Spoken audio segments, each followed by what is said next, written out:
प्रभू येशू ख्रिस्ताच्या पवित्र नावात सर्वांना शालोम. प्रियांनो, एक स्त्री विचार करत होती, माझं आता सर्व संपलं, आमचे दिवस आता भरले आहेत. हा विचार करून ती स्त्री अतिशय व्यथित होती. जगण्यासाठी कोणताही आधार नाहीये. मला असं वाटत आहे की आता आपलं काम संपलं आहे. आता जगणं अवघड आहे. माहिती नाही का मला असं वाटतं की माझे दिवस आता संपले आहेत. प्रियांनो, आपल्यात कोणी आहेत का जे असे विचार करत आहेत? कदाचित मी मुलांना शिकवू शकणार नाही, कदाचित त्यांचं लग्न लावून देऊ शकणार नाही, कदाचित आता मला स्वतःचं घर बांधता येणार नाही, माझं आता सगळं संपलं. अशा प्रकारचा विचार करणारे आपल्यात कोणी आहेत? तर आज मी तुम्हाला एक आनंदाची बातमी देण्याची आशा करत आहे. ती आनंदाची बातमी काय आहे? लक्ष देऊन ऐका. ती विधवा स्त्री जिने आपल्या पतीला गमावलेलं होतं, दुष्काळाच्या काळामध्ये आपल्या मुलाचं संगोपन करत नव्हती, अशा समयामध्ये निश्चित ती देवाकडे गेली व आपले कष्ट त्याला सांगितले असतील. देवा, माझं आता सर्व संपलं, घरामधील सर्व अन्नधान्य संपलं आहे, सर्व भांडे रिकामे झालेले आहेत. देवा, तुला माहीत आहे का, आता केवळ थोडंसंच पीठ शिल्लक आहे व थोडंसंच तेल राहिलेलं आहे. हे थोडंसं पीठ आणि थोडंसं तेल घेऊन आज केवळ एक वेळ पुरतंच अन्न माझ्यासाठी आणि मुलासाठी बनू शकेल, पण आज संध्याकाळी आम्हाला जेवण मिळणार नाही, उद्याही जेवण करता येणार नाही, परवाही अन्न मिळणार नाही. हे आमच्या जीवनातील शेवटचं अन्न आहे. आता आमचं सगळं संपलेलं आहे. आता कसं जगावं समजत नाही, कसं काय खावं काही कळत नाही, आता कसं पोट भरावं तेच समजत नाही. ही आमची अशी अवस्था आहे. प्रियांनो, पती असता तर त्याने काहीतरी केलं असतं, पण पती तर नव्हता ना. ती अत्यंत असहाय्य होती, तिला कोणीही आधार नव्हतं. तेव्हा त्या गरीब स्त्रीने काय केलं ठाऊके? ती देवाकडे जाऊन तिने आपले कष्ट त्याला सांगितले. तेव्हा परमेश्वराने तिला एक विचित्र गोष्ट सांगितली. ऐक, तुझं आता सगळं संपलं असं वाटतंय काय? हो प्रभू. खाण्यासाठी काही नाही असं तुला वाटत आहे का? नाही प्रभू, हे पहा, सर्व भांडे सर्व रिकामे झालेले आहेत. सर्वच रिकामे आहेत. आहेत का कुणी असे आपल्यामध्ये? देवा, पहा देवा, माझा बँक बॅलन्स रिकामा झाला आहे, खिसा खाली झालेला आहे, पर्स रिकामी झाली आहे, घरातील अन्नधान्य सर्व संपलेलं आहे, जीवन रिकामं बनलेलं आहे. आता काय आहे जगण्यासाठी? जर अशा प्रकारे तुम्ही दुःखी होऊन चिंता करत असाल तर लक्ष देऊ नये का? त्या दिवशी ती गरीब विधवा स्त्री देवाकडे जाऊन, देवा, माझं काम संपलं देवा, असं रडत होती. ऐक, माझं सर्व संपलं असं तू म्हणतेस ना, खाण्यासाठी काहीच नाही सांगत आहेस ना, तू एक काम करतेस का? देवा, मी काय करू सांग? मी तुझ्याकडे माझ्या एका सेवकाला पाठवेल, तू त्या सेवकाला जेवण देशील का? देवा, हे तू काय बोलत आहेस? मी माझ्या मुलाला अन्न देऊ शकत नाही, मला स्वतःला खाण्यासाठी काहीही नाही, मग तू एखाद्या सेवकाला माझ्याकडे पाठवलं तर मी त्याला कोठून अन्न देऊ शकणार आहे? ऐक, तू कसं त्याला खाऊ घालशील हे मी तुला विचारत नाहीये, मी तुला केवळ एवढंच विचारतो. मी निवडलेल्या माझ्या दासाला मी तुझ्या घरी पाठवणार आहे, तू त्याला अन्न देशील किंवा नाही सांग. देवा, मी एवढंच सांगू शकते. काय आहे सांग? देवा, माझ्याकडे आज जे काही आहे त्यातून मी त्यांना देऊ शकते, परंतु जे नाही आहे त्यातून मला काहीही देता येणार नाही. आणि वरून माझ्याकडे तरी काय आहे? केवळ एक वेळची भाकर आहे. ठीक आहे, तुझ्याकडे एक वेळची भाकर आहे, तर त्या एक वेळच्या अन्नामधून तू माझ्या सेवकाला खाऊ घाल. ठीक आहे देवा, मी खाऊ घालेल. प्रियांनो, लक्ष देऊ नये का? ती आपल्या आयुष्याच्या शेवटच्या क्षणांमध्ये आलेली होती, शेवटच्या परिस्थितीत पोहोचलेली होती. माझं आता सर्व असं तिला वाटत होतं. आता मी जगू शकणार नाही, मुलाचं पोषण करू शकणार नाही, आमचे दिवस संपत आले आहे असा विचार करत असताना परमेश्वर प्रगट झाला. प्रियांनो, अद्भुतरित्या तिच्या जीवनात प्रगट होऊन सर्व काही संपलं आहे असा विचार करत असताना, खाण्यासाठी काही नाही हा विचार करत असताना देवाने आपल्या सेवकाला पाठवून काय सांगितलं आहे? तू त्याला खाऊ घाल. तू माझ्या दासाला भाकर दे, पण मी त्यांना कसं देऊ शकते? माझ्याकडे काय आहे देवा? तुझ्याकडे जे आहे तू त्यामधूनच माझ्या सेवकाला खाण्यास दे. तिला काय करावं समजत नव्हतं, परंतु परमेश्वराने सांगितलं आहे, यामुळे तिने काय केलं माहीत आहे? तिच्याकडे जे पीठ होतं व जे तेल होतं त्यापासून ती भाकर तयार करण्यासाठी लाकडे वेचण्यास गेली. त्याच वेळेला तिकडे एलिया येऊन पोहोचला. मुली, मला प्यायला थोडे पाणी आणतेस का? जेव्हा ती पाणी घेण्यासाठी चालली, मुली, येता येता माझ्यासाठी एक भाकर देखील घेऊन ये. माझे स्वामी, घरात थोडंसं पीठ आहे व कुपीत थोडंसं तेल शिल्लक आहे. आमची परिस्थिती अशी आहे की ही एक वेळची भाकर आम्ही खाऊ, त्यानंतर आमच्याकडे खाण्यास काहीच नाही. आम्ही मरून जाणार. ही आमची घराची स्थिती आहे. तेव्हा एलिया म्हणाला, ठीक आहे मुली, तुझ्यासाठी आणि तुझ्या मुलासाठी जितकं पाहिजे तितकं तेल व तितकं पीठ तुझ्याकडे आहे का?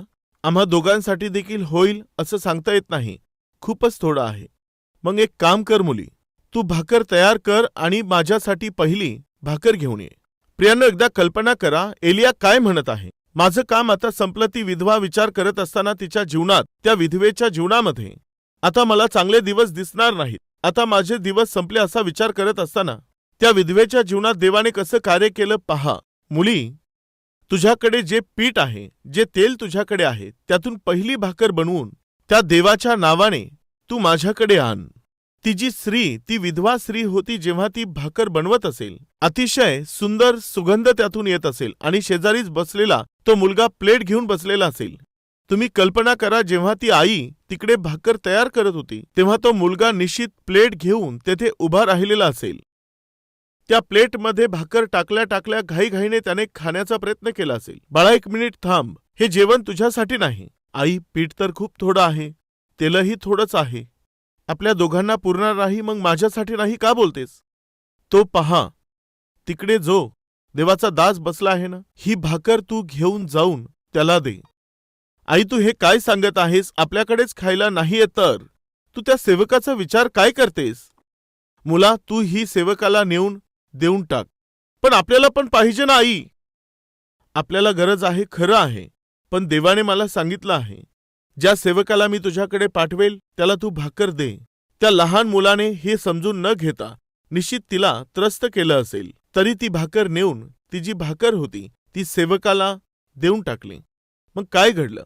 जेव्हा सर्व काही संपलं असं तिला वाटत होतं, आता जगणं अवघड आहे हा विचार करत असताना केवळ परमेश्वराचा शब्द ऐकल्यामुळे तिने काय दिलं? केवळ एक भाकर, एक छोटी भाकर, एक छोटीशी भाकर नेऊन परमेश्वराच्या दासाला आपल्या अडचणीच्या काळात जेव्हा तिने दिली. माझं काम आता संपलं, आता जगणं अवघड आहे हा विचार करत असताना जेव्हा तिने परमेश्वराचा शब्द ऐकला तेव्हा काय घडलं माहितीये? त्याच दिवसापासून तिच्या आयुष्यामध्ये खऱ्या आशीर्वादांना सुरुवात झाली. तिच्या आणि तिच्या मुलाच्या जीवनामध्ये खऱ्या आणि अद्भुत अशा आशीर्वादांनी आणि आनंदांनी भरलेल्या अशा जीवनाला त्याच वेळी सुरुवात झाली.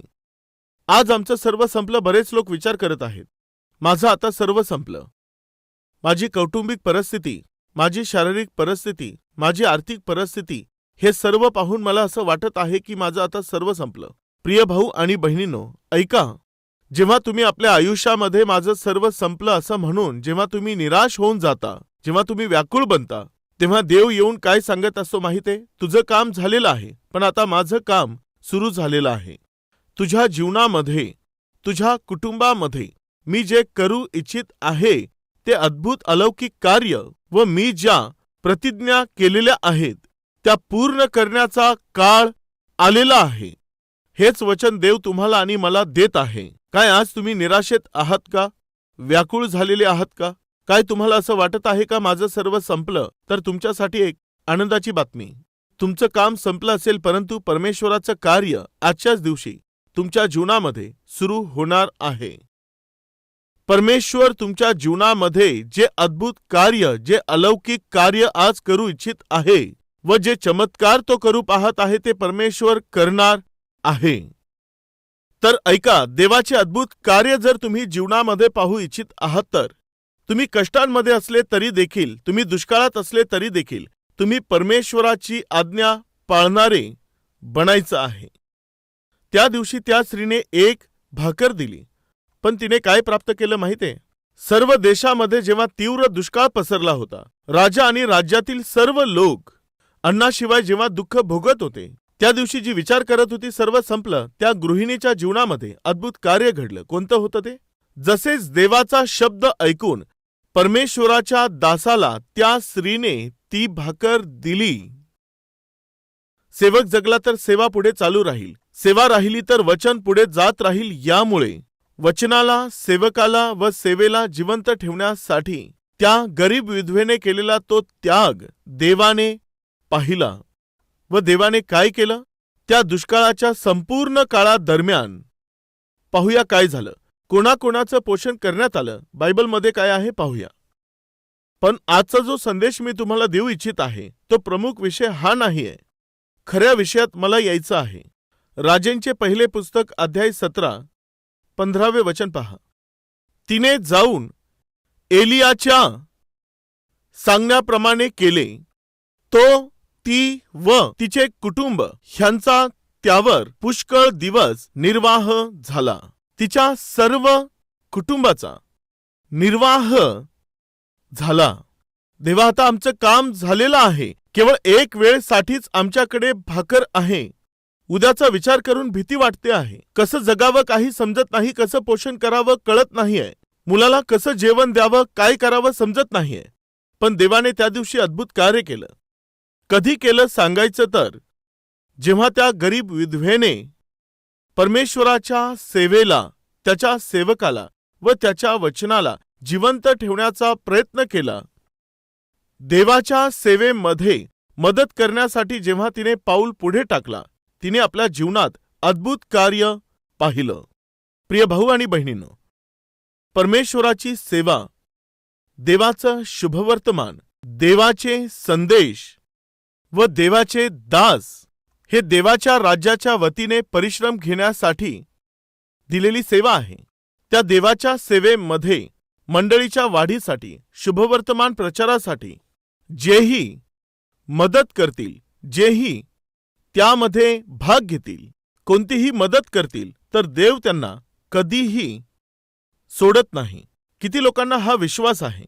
देवाच्या सेवेवरती, देवाच्या मंडळीवरती, देवाच्या शुभवर्तमानावरती किंवा देवाच्या संदेशावर व देवाच्या सेवकावरती प्रेम करून व ते प्रेम कृतीद्वारे दाखवल्याने निश्चित परमेश्वर माझ्या जीवनामध्ये सहाय्य करेल असा विश्वास ठेवणारे हात दाखवा. खरोखर तुम्हाला विश्वास आहे ना? थँक्यू. थँक्यू प्रिय भाऊ आणि बहिणींनो. त्याच वेळेला कृपया लक्ष द्या, जेव्हा आपण परमेश्वराला देतो तेव्हा आपण देवाला भेट देतो. काय असतं ते? काय देतो सांगा? भेट देत असतो. जेव्हा आपण अर्पण करतो तेव्हा, जेव्हा तुम्ही कोणाला अर्पण किंवा भेट देता तेव्हा पुन्हा मिळवण्याच्या अपेक्षेने देता किंवा अपेक्षा न करता देत असता? बोला. समजा कोणाचा बर्थडे आहे, तुम्ही भेट घेऊन गेले. आज जर मी भेट दिली तर उद्या माझ्या बर्थडेला तो दुसरी भेट घेऊन येणार, असा विचार करून घेण्या देण्याच्या उद्देशाने तुम्ही भेटी घेऊन जात असता किंवा प्रेम दाखवण्याच्या उद्देशाने भेटवस्तू देता. कृपया लक्ष द्या, जेव्हा आपण परमेश्वराकडे येतो तेव्हा आभारी राहून देवाने आपल्याला जे दिलं आहे त्यामधूनच त्या परमेश्वराच्या राज्याच्या वाढीकरिता आपली जबाबदारी समजून आपण देण्याचा प्रयत्न करावा. परंतु आपल्याला पुन्हा मिळेल या आशेसह आपण देऊ नये. परंतु बायबलमध्ये देवाने म्हटलेलं आहे की तुम्ही मला देऊन पहा. केवळ एकाच जागी देवाने म्हटलं की तुम्ही माझी प्रचिती पहा. कशाविषयी? तुम्ही आपला सर्व दशांश माझ्या भांडारामध्ये आणून माझी प्रचिती पहा, म्हणजे मी तुम्हाकरिता, की मी तुम्हासाठी आकाश व कपाटे उघडून जागा पुरणार नाही एवढे आशीर्वाद देतो की नाही. आपण देवाला दिल्याने कोणतंही नुकसान होणार नाही. लक्ष देऊ नये का? मुख्य विषयामध्ये मी येत आहे. मी सांगितलं ना, आज जो संदेश मी देत आहे त्याची केवळ ही सुरुवातच होती.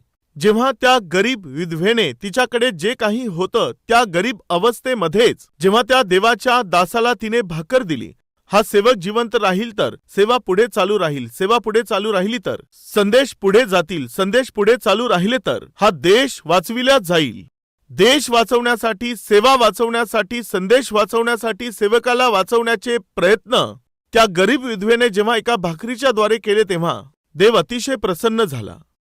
मुली, तुझ्या कष्टाच्या काळात देखील माझ्या सेवकाला देण्याच्या बाबतीमध्ये, सेवा आणि संदेशांना जिवंत करण्याच्या बाबतीत तू मागे हटली नाहीस. यामुळे तुझ्या या कष्टाच्या काळात मी तुझ्या सोबत राहील. तुझं आता सर्व संपलं तुला वाटत आहे, मी माझं कार्य करणार आहे, तुला आशीर्वाद देणार आहे. ठीक आहे. त्यानंतर पुढे काय घडलं माहित आहे? त्या गरीब विधवेचा मुलगा, नाव काय आहे येथे लिहिलेलं नाहीये, परंतु तो मुलगा आजारी पडून मरून गेला. हे काय आहे? ज्या स्त्रीने एका दासाला आपल्या गरीब परिस्थितीमध्ये देखील भाकर दिली, अशा चांगल्या आत्मिक स्त्रीच्या घरामध्ये अशी समस्या का आली? प्रिय भाऊ आणि बहिणींनो, तुम्ही सेवा कार्याला मदत करा किंवा सुवार्तेसाठी मदत करा. अडचणी ह्या येतील, समस्या येतील, आर्थिक अडचणी येतील, आजार येतील, रोग देखील येतील. परंतु आनंदाची बातमी काय आहे की आपण जी देवाच्या नावाने देवाच्या सेवेकार्यासाठी मदत करत असतो तिला परमेश्वर कधीही विसरत नाही. आपल्या अर्पणांची, आपल्या देणग्यांची परमेश्वर आठवण ठेवत असतो, असं बायबल आपल्याला स्पष्ट सांगतं. पुढे काय घडलं मी सांगतो. जसंच त्या स्त्रीचा मुलगा मरण पावला, ती आई अत्यंत विव्हळ झाली, ती खूप रडली. त्यावेळेला एलियाने काय केलं माहीत आहे? त्या मुलासाठी त्याने प्रार्थना केली. त्या मुलाला जिवंत कर अशी देवाकडे प्रार्थना केली. तेव्हा देवाने अद्भुत कार्य केलं. कोणतं होतं ते अद्भुत कार्य? त्याने त्या मुलाला जिवंत केलं. जो मरून गेलेला होता तो पुन्हा जिवंत झाला, पुन्हा जिवंत झाला.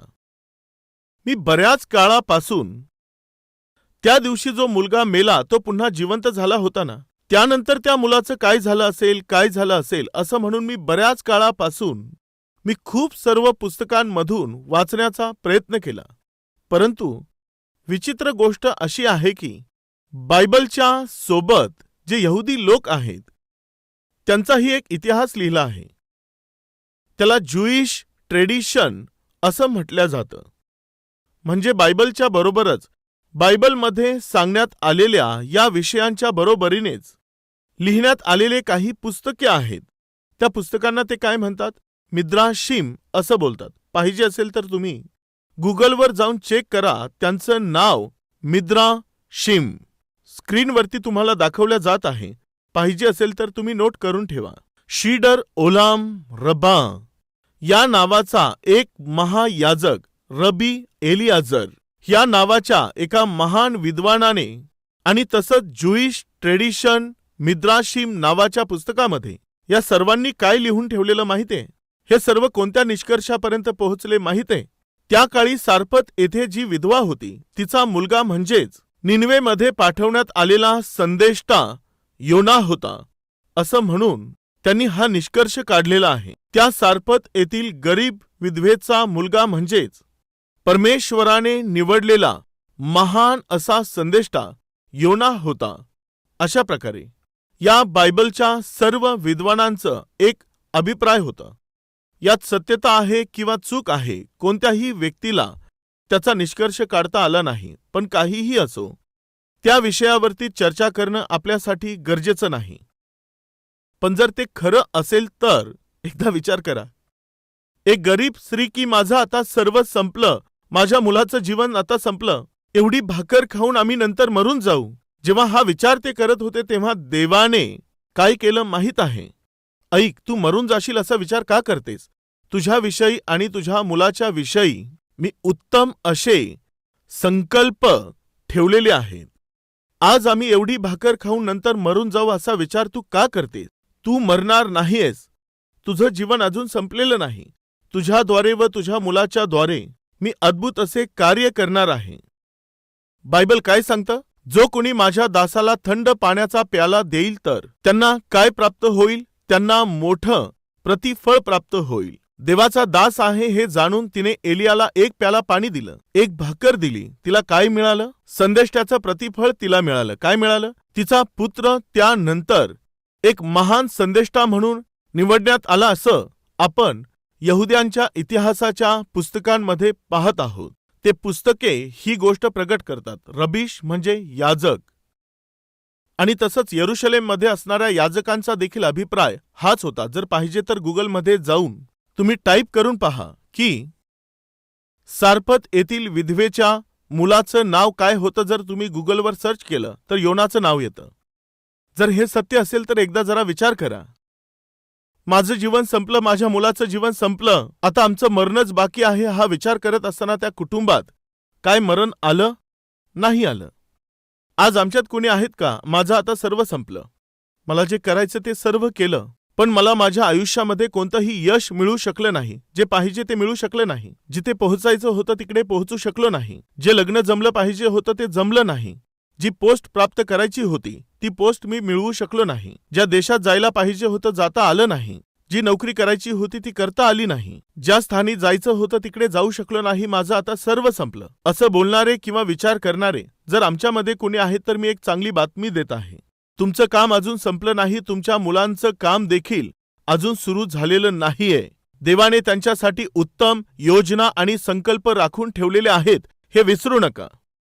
काय आहेत का आज आपल्यामध्ये कोणी, माझं काम संपलं आहे, माझे दिवस आता जवळ आले आहेत, माझं जीवन शेवटच्या दिवसांमध्ये पोहोचलं आहे, आता आत्महत्या करून मरून जायचं आहे, आता सर्व संपलं आहे, हा माझ्या जीवनाचा अंत आहे असं वाटत आहे का? तर ऐका, जेव्हा तुम्ही तुमच्या जीवनात अशा परिस्थितीत पोहोचता तेव्हा परमेश्वराची इच्छा काय असते माहितीये का? ठीक आहे, तुझं काम झालं म्हणून तू हात वर करत आहेस ना, ते हात आणून माझ्या हातात दे, म्हणजे मी माझं कार्य तुझ्या जीवनामध्ये सुरू करेल.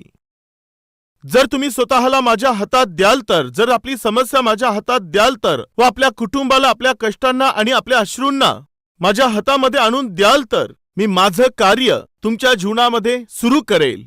तुमचे कष्ट काय आहे, तुमच्या अश्रूंचं कारण काय आहे मला सांगा, मी काय करू शकतो ते दाखवून देईल, प्रगट करील, असं माझा देव तुम्हाला आव्हान करत आहे. तुमचे अश्रू काय आहेत, कष्ट कोणते आहेत, तुमच्या अश्रूंचं कारण काय आहे ते जाऊन माझ्या देवाच्या हातात ठेवून पहा. माझा तो देव तुम्ही आपल्या आयुष्यात कधीही कल्पना केली नसेल असे महान व अद्भुत असं कार्य तुमच्या जीवनात करणार आहे. तुम्ही विश्वास ठेवता का? व आपलं जीवन त्या येशूच्या हातात देणार का? एकदा विचार करा. प्रियांनो ऐका, जर त्या विद्वानांच्या मतानुसार जर तो मुलगा योना असेल तर योनाला देवाने एक काम दिलं, ते मी तुम्हाला सांगू इच्छित आहे. ते काम कोणतं सांगायचं तर तू निनवे येथील लोकांकडे जा, त्यांचं पाप खूप वाढलेलं आहे, ते आपल्या मनमर्जीचं जीवन जगत आहेत, मी त्यांचे ते पाप पाहिलेले आहेत, ते करत असलेलं पाप पाहून मला आता सहन होत नाहीये, मी त्यांना लवकरच दंड देणार आहे. परंतु त्यांना दंड देण्याच्या अगोदर तू एकदा त्यांना जाऊन तू त्यांना इशारा दे. 40 दिवसाचा अवकाश आहे, परमेश्वर तुम्हाला दंड देणार आहे, भयंकर विपत्ती निनवेवरती येणार आहे, तू जाऊन त्यांना इशारा दे. प्रिय भाऊ आणि बहिणींनो, कृपया ऐका, आपण करत असलेल्या प्रत्येक पापाचा दंड मिळणार आहे. आपल्यापैकी कोणीही केलेल्या पापाच्या त्या दंडापासून वाचावं हे शक्य नाहीये. केवळ येशू ख्रिस्ताकडे येऊन ते पाप कबूल करून आणि ते सोडून देवाकडून आपण क्षमा प्राप्त करून घेऊ, तेव्हाच तुम्हाला आपल्या आयुष्यामध्ये प्रकाश दिसून येईल, तेव्हाच तुम्हाला क्षमा करण्यात येईल, तेव्हाच दंडापासून वाचाल. कृपया ऐका, योना तू जा, मी यासाठी तुला जिवंत केलेलं आहे की तू इतरांना जीवन दे. मी तुला यासाठी वाचवलेलं आहे की तू जाऊन इतरांना वाचवावं. तर मग इतरांना प्रभूबद्दल सांगितलं पाहिजे. त्या योनाने काय केलं? मी नाही जाणार, मी त्यांना नाही सांगणार असं म्हणून निनवेला जा असं सांगितल्यावर तो निनवेला न जाता परमेश्वराचं काम सोडून तो कोठे गेला सांगा? त्याने तार्शिसला जाण्याचा प्रयत्न केला. त्याला त्यातून काय मिळालं? भयंकर अशा वादळ आणि तुफानामध्ये तो अडकला. त्याला कल्पना नव्हती की त्याचा जीव संकटात फसेल, त्याला अशी कल्पना नव्हती की तो धोक्यात अडकेल. प्रिय भाऊ आणि बहिणींनो, देवाने तुम्हाला आणि मला का जिवंत केलं आहे? यासाठी की आपण इतरांना जिवंत करावं. आज तुम्ही आपली जबाबदारी जाणून घ्याल का? कमीत कमी आजपासून आपल्या कुटुंबामध्ये, आपल्या नातलगांत मित्रांमध्ये त्यांच्याकडे जाऊन त्यांच्या जीवनाला जो सुधारू शकतो त्या प्रभूकडे त्यांना आणाल का? देवा, तू माझ्या जबाबदारीची आठवण करून दिली, मी आता शांत बसणार नाही, मी निश्चितच मी माझी जबाबदारी पूर्ण करेल असे बोलणारे आपले हात दाखवा.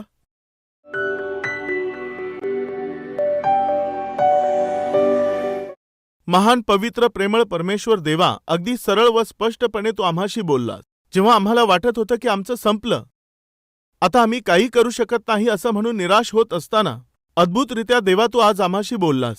तुमचे कष्ट काय आहेत, त्याचे कारण काय आहे ते जाणून घेऊन माझ्या समोर गुडघे टेकून आपलं जीवन, आपल्या समस्या माझ्या हातात तुम्ही द्या, मी तुमचं सहाय्य करेल, मी तुमच्यासाठी अद्भुत कार्य करेल. मी तुमचं जीवन, तुमची नोकरी, तुमचं कुटुंब, तुमचा व्यवसाय, तुमचं सर्व काही पुढे घेऊन जाणार. हे अभिवचन तू दिलंस यासाठी देवा आम्ही तुझे आभार मानतो. देवा, ती विधवा जिचा कोणी आधार नव्हतं ती तुझ्यावरती निर्भर राहिली, तेव्हा तू तिला पारखलंस. तुझ्या प्रती, तुझ्या सेवकाप्रती, सेवकार्याच्या प्रती गरिबीत देखील तिची जबाबदारी काय आहे याची तू पारख केलीस. देवा, तिने आपल्या कुटुंबापेक्षा अधिक, आपलं पोट भरण्यापेक्षाही अधिक तुझ्या सेवकाला अन्न देणं, तुझ्या सेवेला देणं महत्वाचं आहे. जेव्हा तिने आपली जबाबदारी दाखवून दिली देवा, तू तिला भरपुरीने आशीर्वाद दिला. देवा, असेच लोक आमच्यात तू उभे कर देवा. आमच्यापेक्षाही तुझं राज्य, आमच्यापेक्षाही तुझी सेवा, आमच्यापेक्षाही सुवार्तेची सेवा देवा अति महत्वाची आहे हे जेव्हा आम्ही जाणून घेऊ, तेव्हा तू आम्हाला भरपूररित्या आशीर्वादित करशील. तारण प्राप्त केलेले आम्ही तारणाऱ्याविषयी जगाला सांगितलं पाहिजे. पापापासून वेगळे होऊन जे आम्ही जगत आहोत, देवा आम्ही अनेकांना पापापासून सोडविणाऱ्या तुझी ओळख करून दिली पाहिजे. देवा, अशीच अद्भुत अशी धार्मिकता आम्हाला तू दे. येशूच्या पवित्र नावाने ही प्रार्थना मागत आहोत बापा. आमेन.